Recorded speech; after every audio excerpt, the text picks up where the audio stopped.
تقاته ولا تموتن إلا وأنتم مسلمون واعتصموا بحبل الله جميعا ولا تفرقوا. وقال النبي صلى الله عليه وسلم: مثل المؤمنين في توادهم وتراحمهم كمثل الجسد إذا اشتكى منه عضو تداعى له سائر الجسد بالسهر والحمى. بزرگوں اور حاضرین اجلاس، مجھ سے پہلے میرے پیش رو جو دو مقتدر گزرے ہیں، یہ اس خطے کا برانڈڈ نام اور سکہ رائد الوقت ہے،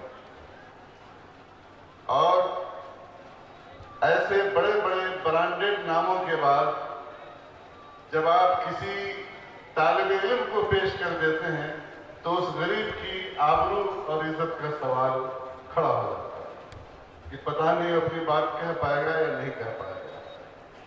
بزرگوں، مدرسہ کے ناظم حضرت مولانا زبیر احمد صاحب قاسمی دامت برکاتہم العالیہ آپ کی جانکاری اور واقفیت کے لیے عرض کرتا ہوں کہ میرے استاد گرامی ہیں۔ امہات کتب میں نے ان سے پڑھی، اور ابھی جب میں یہاں حاضر ہوا ہوں تو ایک پیار بھرے چپت اور دست شفقت سے نوازا گیا۔ میں سمجھتا ہوں کہ سرہا سے لے کر کے کنوا تک کا سفر جو فائدہ مجھے حاصل کرنا چاہیے تھا وہ میں نے کر لیا ہے۔ اب میرے چند منٹ کی گفتگو آپ کے لیے مفید ہوگی یا نہیں ہوگی، یہ آپ پر موقف ہے۔ میں دیکھ رہا ہوں کہ یہاں طلبہ، علماء اور مشائخ کا بڑا ہجوم ہے، اور ایسے ہجوم میں باتیں کرنا تھوڑا سا کالے دارت مجھ جیسے مبتدی طالب علم کے لیے مشکل کام ہی ہے۔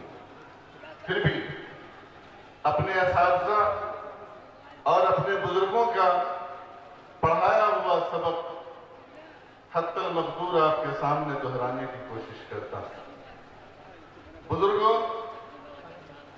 ایک بار اصول پڑھاتے ہوئے ہمارے حضرت مولانا زبیر احمد صاحب قاسمی دامت برکاتہم نے ہی ایک بڑی باریک بات فرمائی تھی، اور وہ یہ کہ ہمارے ہاں جو نصوص ہیں وہ احکام کے استدلال کے لیے اس کے کئی مدارج ہیں، اور احکام کے مدارج کو متعین کرنے میں نصوص کی اس حیثیت سے بڑی مدد ملتی ہے۔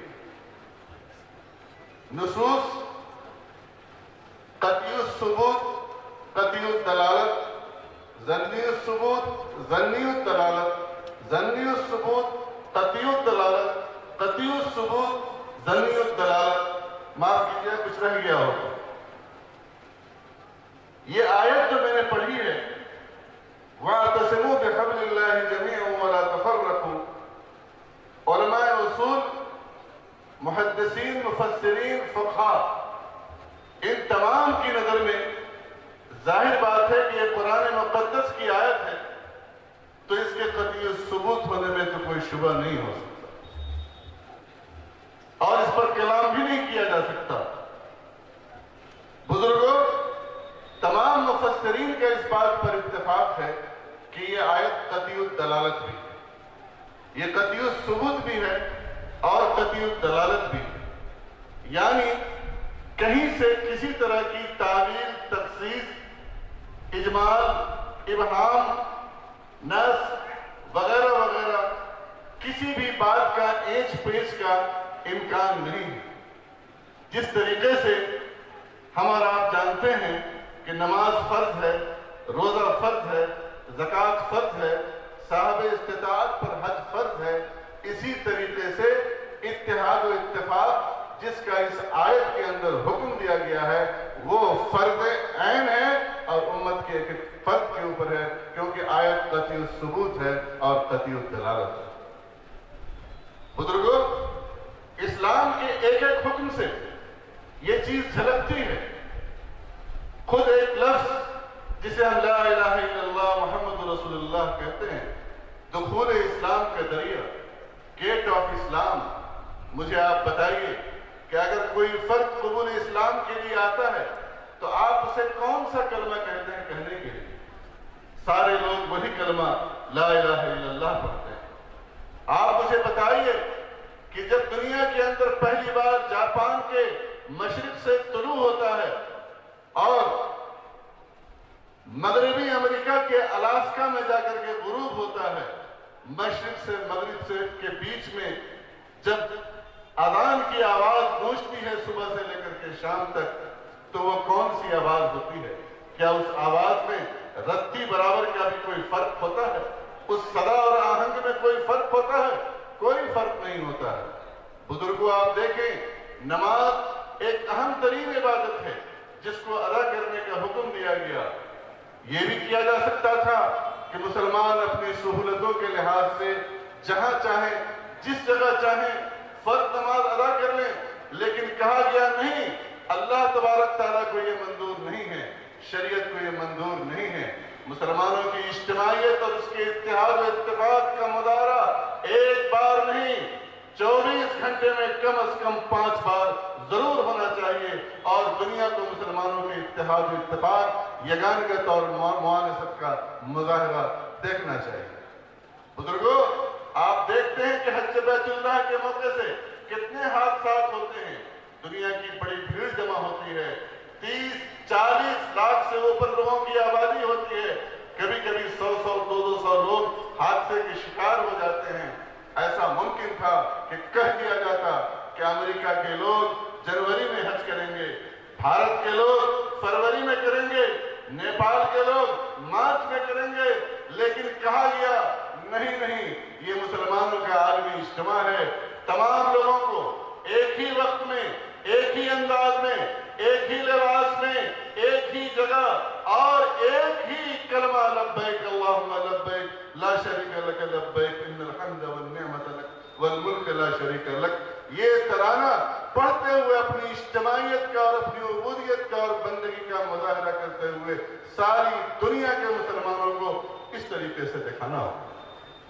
بزرگوں اور دوستوں، میرے ایک دوست کہا کرتے تھے اپنے ایک استاد کے حوالے کہ اتحاد و اتفاق 2 بھائی تھے مسلمانوں میں. ایک بار کہیں میلہ ہوا اور اس میلے میں گم ہو گئے. اب ان کا اتا پتہ نہیں چلتا.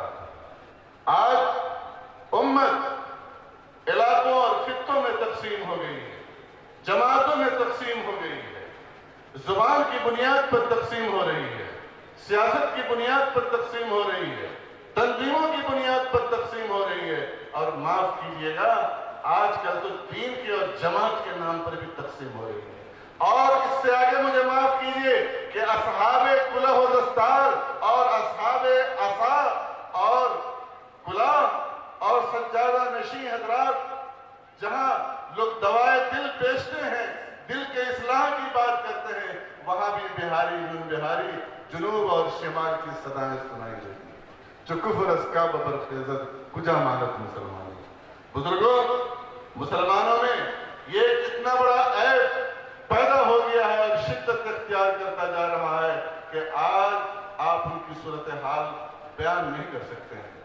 حضرت شیخ الہند رحمۃ اللہ علیہ نے مالٹا کی جیل سے آزادی کے بعد جب ہندوستان کی تشریف آوری ہوئی تو آپ نے مسلمانوں کی جو صورتحال دیکھی، ایک دردناک، دل سے دردناک آواز بلند ہوئی، اور صاحب دل کے زبان سے جو آواز بلند ہوتی ہے کہتے ہیں از دل خیزت پر دل غیزت. صاحب دل آدمی تھے حضرت شیخ الہند رحمۃ اللہ علیہ. انہوں نے فرمایا آج اس امت کا جو یہ حال ہے، اس امت کا حال ہونے میں 2 وجہیں ہیں. آج یہ امت جو پسماندگی اور ظلم و حالی کی شکار ہے، آج یہ امت جو تختہ مشق بنی ہوئی ہے، سبوں کا نشانہ بنی ہوئی ہے، آج اس کی 2 وجہیں ہیں. ایک وجہ تو یہ ہے کہ اس امت نے کتاب مقدس کو، قرآن مجید کو چھوڑ دیا، پسے پش ڈال دیا ہے. یہ قوم جو دائی تھی وہ مدعو بن گئی ہے. اس کتاب مقدس کو اب 23 گھنٹوں کے لیے صرف استعمال کیا جا رہا ہے، ہدایت کے لیے استعمال نہیں کیا جا رہا ہے بزرگوں۔ اور دوسری وجہ اس امت کی زبونحالی کی یہ ہے کہ یہ امت منتشر متفرق ٹکڑیوں میں بٹ کر کے اپنے حواس اور اپنے ساری چیز کو ضائع کرتی چلی گئی ہے، ختم کرتی چلی گئی ہے بزرگوں۔ اس امت میں اختلاف کی وجہ کیا ہو سکتی ہے؟ اختلاف جو رائے اور دلیل کی بنیاد پر ہوتا ہے بزرگوں، یہ اختلاف نہیں۔ اختلاف جو دلائل کی بنیاد پر ہوتے ہیں وہ شقاق اور اختلاف کی طرف نہیں لے جاتے ہیں۔ اگر ایسا ہوتا تو سب سے بڑا جھگڑا عبداللہ ابن عباس اور حضرت ابو ہریرہ کے بیچ میں ہوتا۔ اگر ایسا ہوتا تو سب سے بڑا جھگڑا عبداللہ ابن عمر اور حضرت عبداللہ ابن مسعود کے بیچ میں ہوتا۔ اگر اختلاف کی بنیاد پر، رائے میں اختلاف کی بنیاد پر دھیگا مشتی ہوتی تو سیدنا حضرت ابو ہریرہ رضی اللہ تعالیٰ عنہ فرماتے ہیں کہ جنازہ اٹھانے کے اوپر اٹھانے سے وضو واجب ہو جاتا ہے، اور عبداللہ ابن عباس رضی اللہ تعالیٰ عنہ فرماتے ہیں کہ چچا جان کیا سوکھی لکڑی کو چھونے سے وضو واجب ہوگا؟ اگر اختلاف سے امت میں انتشار پیدا ہوتا تو میں آپ سے کہوں کہ سیدنا حضرت عبداللہ ابن مسعود رضی اللہ تعالیٰ عنہ ایک مسئلے میں ایک رائے رکھتے ہیں اور ابو موسیٰ اشعری رضی اللہ تعالیٰ عنہ سیم مسئلے میں ایک رائے رکھتے ہیں۔ ایک مسئلے میں صحابی رسول روایت بیان کرتے ہیں ان المیت لیعذب ببکاء اہلہ، حضرت عائشہ رضی اللہ تعالیٰ عنہ شدت کے ساتھ انکار کرتی ہیں کہ میں اس بات کو نہیں مان سکتی، کیونکہ قرآن کہتا ہے لا تزر وازرۃ وزر اخری، کسی کا گناہ دوسرے کے اوپر تھوپا نہیں جا سکتا ہے، مسلط نہیں کیا جا سکتا۔ سیدنا حضرت ابو ہریرہ رضی اللہ تعالیٰ عنہ فرماتے ہیں کہ اگر جس چیز کو آگ چھو لے وضو واجب ہو جائے گی۔ ایک صحابی رسول تڑ سے کھڑے ہو جاتے ہیں، چچا جان کیا گرم پانی سے وضو کرنے سے وضو ٹوٹ جائے گا؟ مجھے نہیں معلوم صحابہ کرام کے درمیان یہ علمی اختلافات دلائل کی بنیاد کے اوپر جو ہوا کرتے تھے، اس بنیاد پر کبھی بھی ان کے درمیان کوئی دھیگا مشتی ہوئی ہو، کبھی کوئی جھگڑا ہوا ہو، کبھی کوئی اختلاف ہوا ہو۔ آپ دیکھیں کہ امام شافعی رحمۃ اللہ علیہ ہیں، یہ امام شافعی رحمۃ اللہ علیہ جو 3 رکعت کے نہیں 1 رکعت وتر کے قائل ہیں، لیکن جب یہ کوفہ میں آتے ہیں تو 3 رکعت وتر کی نماز پڑھتے ہیں اور کہتے ہیں کہ مجھے اس صاحب قبر سے یعنی ابو حنیفہ سے شرم آتی ہے، شرم محسوس ہے۔ یہ عبداللہ بن مسعود رضی اللہ تعالیٰ عنہ ہیں جو منی میں اصرار کے ساتھ کہتے ہیں کہ 2 رکعت ہی نماز ادا کرنی چاہیے۔ ایک صحابی آتے ہیں اور کہتے ہیں کہ سیدنا حضرت عثمان بن عفان رضی اللہ عنہ تو 4 رکعت نماز پڑھنے کی بات کہتے ہیں۔ عبداللہ بن مسعود کہتے ہیں کہ دیکھو میں نے حضور صلی اللہ علیہ وسلم کے ساتھ نماز ادا کی 2 رکعت، حضرت ابو بکر کے ساتھ ادا کی 2 رکعت، حضرت عمر کے ساتھ ادا کی 2 رکعت۔ حق یہ ہے کہ یہاں پر 2 رکعت نماز ہی پڑھنی چاہیے، لیکن پھر اسی صحابی نے دیکھا عبداللہ بن مسعود کو کچھ دیر کے بعد کہ 4 رکعت ہی نماز ادا کر رہے ہیں۔ کسی نے کہا چچا جان ابھی تو آپ فتویٰ دے رہے تھے کہ 4 رکعت بہتر نہیں ہے، 2 رکعت ہے بہتر، پھر آپ 4 رکعت ہی کیوں ادا کر رہے ہیں؟ کہا اختلاف سے بچیں، اپنی رائے جس کو آپ صواب سمجھ رہے ہیں آپ نے اس کے اوپر عمل نہیں کیا۔ آج امت کے درمیان اختلاف اور انتشار ہے، اس کی سب سے بڑی وجہ امت کے درمیان جو قلب کہلاتا ہے، قلب الا ان فی الجسد لمضغہ اذا صلحت صلح الجسد کلہ واذا فسدت فسد الجسد کلہ۔ آج اس امت کے قلب کا کوئی معالج نہیں ہے، آج کوئی صاحب دل نہیں ہے ہمارے بیچ میں۔ معاف کیجیے گا، میں اپنے ملک میں رہتا ہوں، میں اپنے ہاں کی بات کر رہا ہوں۔ آپ کے ہاں تو ایک سے ایک بزرگ ہیں، بڑے بڑے اللہ والے ہیں جو دوائے دل لے کر کے مختلف جگہوں پر اپنی مطلب سے دوائے دل لے کر کے دل کے مریضوں کا علاج کرتے ہیں، لیکن ہمارے ہاں ایسا کوئی معالج نہیں ہے۔ سب سے بڑا مرض تو یہ ہے کہ یہ دل خراب ہے۔ افسوس کی بات یہ ہے کہ آج اس دل کا معالج بہت مشکل سے ملے گا۔ آج ساری چیزوں کا علاج ہوتا ہے لیکن اس قلب کا علاج نہیں ہوتا ہے۔ میں بڑے افسوس کے ساتھ کہتا ہوں اور خود پر بھی افسوس کرتے ہوئے، بات اس وقت کی ہے جب یہ آتش بھی جوان تھا اور ان چیزوں